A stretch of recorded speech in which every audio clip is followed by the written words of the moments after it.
Guys today's topic వచ్చేసి variable declaration and variable initialization. So firstly మనం తెలుసుకోవాల్సింది ఏంటంటే వాట్ ఈజ్ వేరియబుల్. సో ఈ వేరియబుల్ అన్నది మనం ఎందుకు యూస్ చేస్తాము అంటే డేటాని స్టోర్ చేయడానికి ఈ వేరియబుల్స్ని యూస్ చేస్తాం.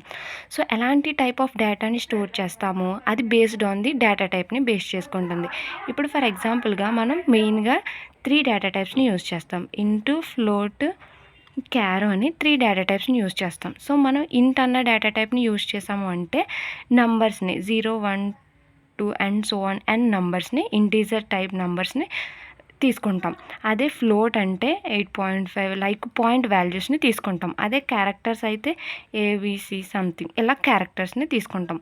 మనం ఏదైతే డేటా టైప్ని తీసుకుంటున్నామో దానికి రిలేటెడ్గా డేటాని మనం స్టోర్ చేసుకుంటాం. ఎందులో స్టోర్ చేస్తాం? వేరియబుల్స్లో స్టోర్ చేస్తాం. That is nothing but A variable.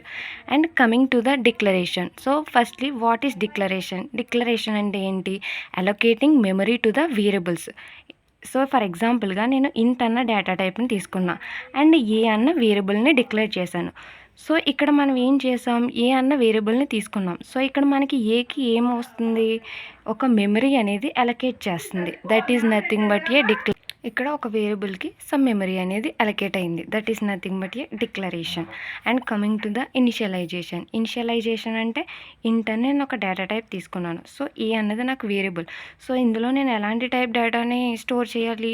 ఫ్లోట్ని చేయాలా, క్యార్ని చేయాలి, ఇంట్ని చేయాలా? ఇంటీజర్నే చేయాలి. ఎందుకంటే మనం ఇక్కడ తీసుకుంది ఇంటీజర్ టైప్ కాబట్టి.